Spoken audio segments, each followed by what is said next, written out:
Welcome, everyone, to another edition of the Tony Sirianni podcast. I'm thrilled to have Chris Keller with me from Benjamin Edwards. He's Director of Business Strategy? Business Services, but he's also head of the RIA over there as a managing director. So that's kind of a cool option, probably where we're going to spend most of our time, today. Also, Chris, if you hear dogs barking in the background, it's just part of an AdvisorHub tradition. We just ignore it. We pretend it's not happening. Also, if you hear anybody yelling at me, we just pretend it's not happening. Got it. Got it. How many dogs are we talking about? There's a couple dogs there, but it sounds like a wolf pack of dogs. But don't just, like I said, we're just going to pretend it's not there if it happens. So if anybody barks here in the background, we'll ignore that. That's a different story. That might be newsworthy if there's some of that going on. Yeah, it could happen. So you and I were talking a couple weeks ago, sort of, state of the industry. We were talking about some of the things I had written in that, wealth management article, sort of like what's the future of it. And, one of the things we sort of, talked around was definitions.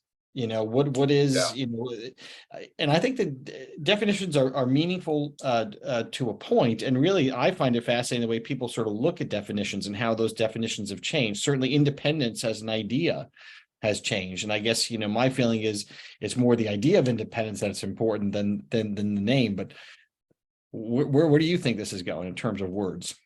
Yeah, I agree. I think words are important. And I think we've managed in our industry to sort of create a word salad here of terminology. Are you an RIA? Are you an independent? Are you a hybrid? Are you in a broker dealer?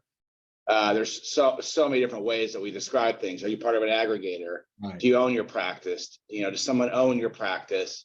There are so many options here. And that's where I think that's where the words start to get meaningful, right? I mean, because you can say a whole bunch of things, but when you start talking aggregator and what is this made up of, all of a sudden we're talking about degrees that can actually impact the advisor, their business, the value of the business, all that sort of stuff. Yeah, I agree. And then, so I think the way we see it here is, you're a business owner, or you're independent, or you're an employee. And in both cases at our company, you're the advisor and you're in charge of those relationships, but how you operate your practice is different depending on whether you're the business owner or you're the employee. And so we've got an opinion too about what is your fitness for independence. And so there's a whole bunch of different, options that are out there.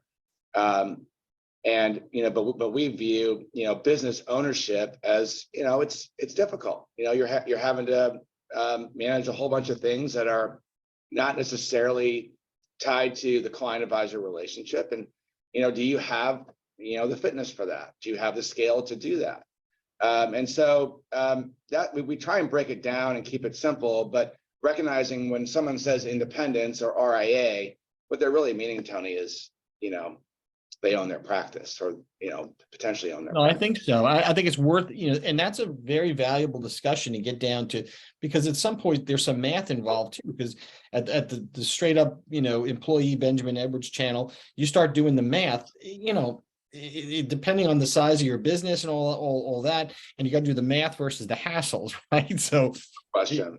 Yeah, it's a numbers game at some point. Yeah. I mean, the buck gets split, kind of the same way everywhere. If you have enough revenue to support running your practice and taking on the things that come with that, have you designed a practice that is efficient enough to operate independently? And so I'll give you one simple example that we look at. Are you operating kind of a non-discretionary, fiduciary fee for advice practice with hundreds of strategies that have, hundreds of different equities in them depending on the client? Or are you running, common models of, kind of a short list of equities or ETFs? And if you're doing the former, it's going to be hard to, to scale that, to support the investment management piece of what you're doing and do all the operational things.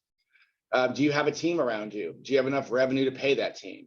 Do you have enough revenue to pay, your rent and to pay, for, all that comes with running the place?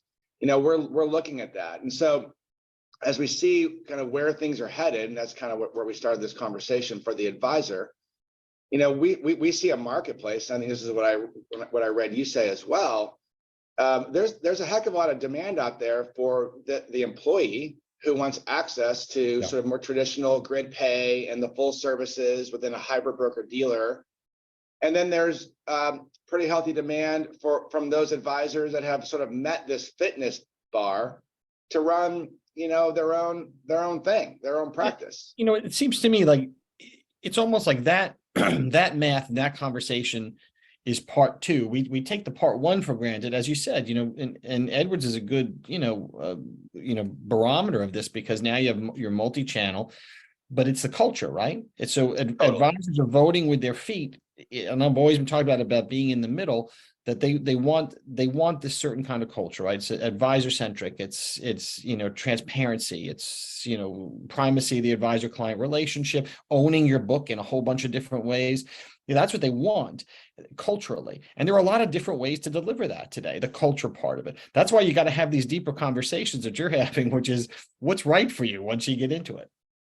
Yeah, I think you're dead on. And again, like, when we talked before, we were talking about kind of how you see the world.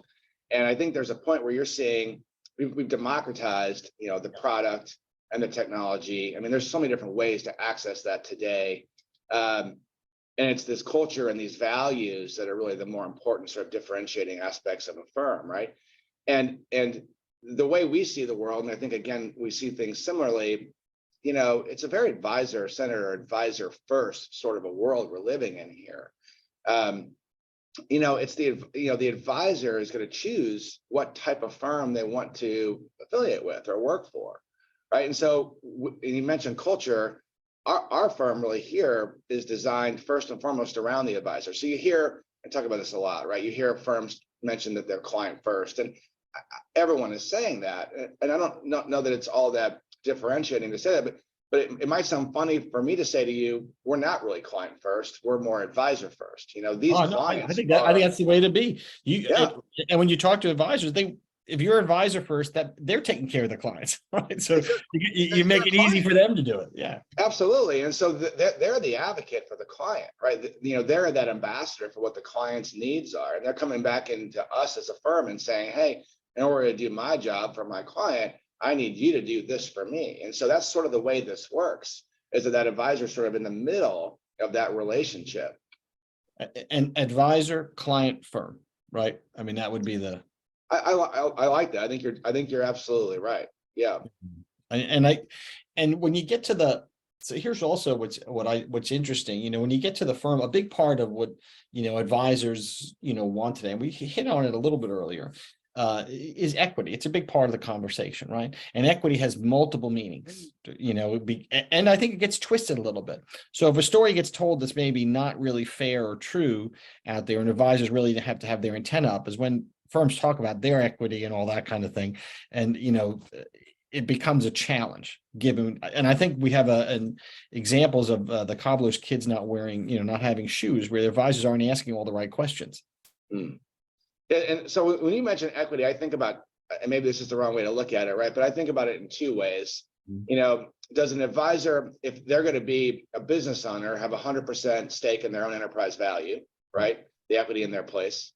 And then in our place, are we going to invite an advisor or employees to own a piece of the place? Like, that's kind of how I think about equity when I hear you talk about it. And that kind of takes us back to the word salad too, right? So if an independent business owner, or if someone's looking to break away and sort of access their enterprise value and become a business owner, are they going to get access to 100% of that? Or is whoever's partnering with them going to get a stake in that too? Right. And in our place here, we're giving you 100% access to your enterprise value, right? We're going to work with you to help you kind of break out and create that, but we're not demanding or taking a stake in your practice. You have 100% ownership there. But then over here, either as an affiliate with our firm or as an employee of our firm, you also have you're invited to own a piece of us. As a privately held company, we have that ability. You don't have to, but right. So there's really two ways to get access to equity if you're coming in on the Edwards Wealth side, and there's one way to get access to equity in the company if you're coming in as an employee. And also, in my mind, equity involves, not just building the enterprise value, but also monetization, right? So being part of a larger firm, there's succession planning, there's, retirement strategies, all the things that you need sort of scale to take care of. Yeah, and I think that's challenging. We have a program here where we're working with advisors to help them identify, who their successors are. We're stepping in to help you with the capital to make that happen. We're playing matchmaker and trying to see if we can find synergies there between sort of the G2 or the next gen and then the existing principal or founder of the practice.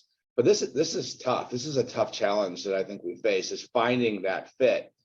I think that comes back a little bit. We've not talked about it yet, but trust as well, right? So, our motive here is to help you realize, you the advisor, realize your legacy. Like, that's our motive, right? By being, again, an advisor first firm, by being values centered, by being privately held, we have that flexibility. We want to help you, the advisor, realize your legacy. That's how we're motivated. So that, in my mind, that speaks to equity, because I think there are multiple definitions of equity. Equity does include monetization when you retire, because your equity is not worth anything unless you can do that. You don't have to leave the firm, to go ahead and realize that. But here's the thing. So that requires long-term planning. So part of what I was writing about was our business seems to be divided. There's a real dichotomy between deal people and business people. And deal people, Wall Street mentality, right? It's a trader's mentality. It is an M&A type of mentality. And in my mind, a lot of these investors make the mistake of, aggregating advisors, sort of pulling all that stuff together with a deal mentality. But it's not a long-term investment, right? It's not, I'm not thinking long-term, how am I going to benefit you and your clients and help you build your business and take care of you when you retire? It's like, we got this deal going on and we're all trying to make that happen. Yeah, I agree. It does feel very deal centric and sort of focused on sort of the arbitrage of bringing all that together, right, and then driving higher the multiples versus putting the client or the advisor needs first. I think, but do you agree? I mean, I think depending on who we're talking about or who we're talking to, it's hard to delineate between, those two approaches, the deal versus. I think you look at who owns it and what is their motivation. And I'm sorry, but most PE type ownership involves a time period. I'm invested for 7 years and I'm expecting X in return. And every time I've started several of these companies, right? And my experience is, no matter how benevolent, every time you take money, there's compromise. You always compromise when you take money for something. And these guys that are driving a deal, they get less patient and less friendly as time goes on, and they need, this business is a very, I always say, Chris, it's a baseball team, not a football team. Right? So it's not, you can't rah. This is a bunch of individuals, right? So they're always able to move when if they don't like what they see. Yeah, I think that comes as a shock sometimes to these deal folks. How well, Tony, do you think this is understood? Like, I feel, again, like there's so much confusion in our space. It used to be simpler, right? It used to be, I'm going to stay an employee and I'm going to get my loan bonus sort of inducement, and it's going to amortize over 8 to 12 years, and it is what it is, right? And now I want to be a business owner, or I want to be independent. Maybe I'm breaking away, maybe I'm not, maybe I'm going into an aggregator, maybe I'm not, maybe there's fine print, maybe there isn't. Like, how well do you think this is all understood? So I think a little bit, advisors, first of all, ADD affects 1 out of every 1 advisors, right? So but they're also impacted by, here's the dream. And that sounds so good. I want it. I got it. I'm in with the dream. I like it.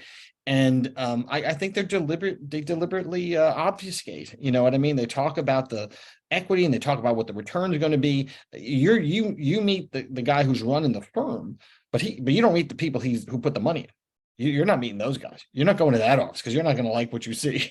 So over there, they're not going to give a shit whatever about you or your clients, and they don't care. So it's a different thing. So I think there's some deliberate sort of confusion. But if you can't get a straight answer, is what I would say. Somebody can make it very simple. This is what it is. Then you should have your antenna up. Yeah, and this to me, I don't mean to oversimplify it, but it does come back to things like values, trust. Yeah. How do you feel? And I think, again, there's there is, what we're doing here. So we're not looking to aggregate or take a stake in a practice or buy the practice and own it as an entity and then go sell it aggregated for higher multiples or through some kind of an arbitrage. Or again, not to belabor it, but we are looking to, empower you, the advisor, keep you in the driver's seat, help you realize your legacy. It's based on trust. It's based on mutual respect. There's a values alignment that occurs there. I think as we get into this sort of these other dimensions of where our industry is, and we sort of, again, go back to this word salad, these different sort of ambitions of these different firms, it's hard to find some of that. It's hard to find that values alignment. It's hard to find some of that culture alignment. Yeah, I think when it's not clear that advisors need to worry. I mean, if you can't get a sense, or if somebody can't explain to you what these other owners are about, if the ownership structure of a firm will very much dictate what that firm's about and who is that firm about. Is it about you and your clients, or is it about the other owners, the mystery owners? Yeah. So we also talked, I know, when I sort of trying to figure out, and this notion of equity, as we've discussed, is complicated, but there's also this idea of this multi-custodial, multi-channel sort of, this is sort of the dead center thing, which also has a lot to do with cultural cues. You know what I mean? It's not those specific things. It's really more what they mean. Like equity, it's not just equity. It's what does it mean to you? And when someone says, well, equity means I want to sell this for a greater number. Well, maybe they're better aligned with an aggregator. But if somebody says equity means ownership and partnership, then they're better aligned with you. So same thing with all those other dead center characteristics. Yeah. So I think an important question, or a question that I like to ask is, what's important to you when talking to an advisor who's considering joining our company? What's important to you? I mean, you just hit it, right? So, a simple example, I was meeting with a team last week, and, they we're looking for sort of a transition that's got less friction, right? So they want a limited positive consent experience for their clients, right? Okay, that's important to you. Then my advice to you is that you ought to stay where you are and go from the full service channel that you're in and go over to this independent channel, because they're offering you a path that's got less friction to it. That's what you should do. That's fine. But if you're looking for something else, like if you're looking for, access to certain products, or you're looking for a better tech experience, or you're looking for, alignment values wise to our executive team, whatever it might be, then maybe we're the right firm for you, right? And I think that's important. And again, what we're seeing is, and again, you talked about multi-custodial, multi-platform a second ago.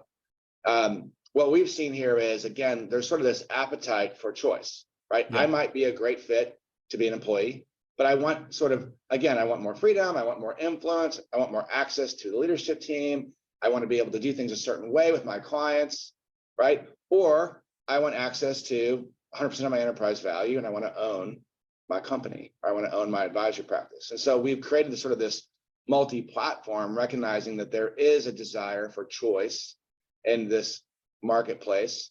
And then you also talked about multi-custodial.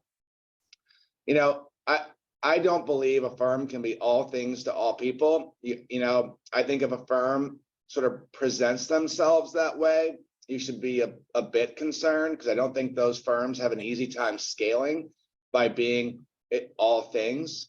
And so we are designed in a way to be multi-custodial. We're not looking, though, to plug into every one of the custodians, because there's still a tech experience that you've got to worry about. And there's still, what is the client experience, and what are some of the operational processes? And so we want to be strategic in that, but our architecture does give you that ability. So if somebody who is at one of the custodians says, you know what, I'm a registered RIA today, I want to sort of get out of that business, and I want to be simply an IAR and own my own practice, but I don't want to repaper my clients, then you can plug into our thing and you can kind of go on your way with a limited positive consent. That's what we've designed.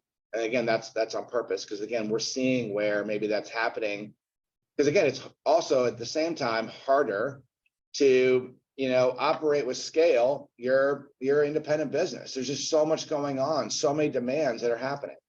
Well, I think that's, in my mind, that's the key to running a successful firm today is that flexibility in all those areas. And that's where the definitions kind of come full circle, right? Because there are multiple thoughts around what those things are, but you define it your way, and like-minded advisors say, oh, I agree with that. And here it is where I want to be. And by the way, we know that you don't do anybody a favor when you bring somebody who's not really a fit for your firm into your firm. It just makes you miserable.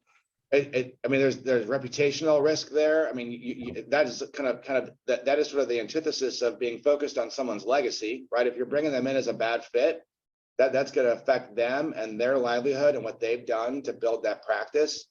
That diligence is so important. It's as much about the yeses as it is finding the nos. Absolutely, and it also makes for a happy place to come to work. No question. Yeah, agree. All right. Well, believe it or not, that's 20-something minutes, which is as much as people want to hear us in a short period. Man. But we could come back to this, Chris. And I think there's some interesting things. I'd like to see you, some of your thoughts. Maybe you should write some stuff for us about some of the equity things that we talked about. I think people would appreciate it. Happy to do that. Yeah, this has been fun, Tony. Thanks for having me. Great. Appreciate you being there. Good luck with all the stuff going on there. And now people know that, about the RIA side of Benjamin Edwards. So. Yeah, excellent. Thank you. Thanks. Yeah, man. Have a great one. You too.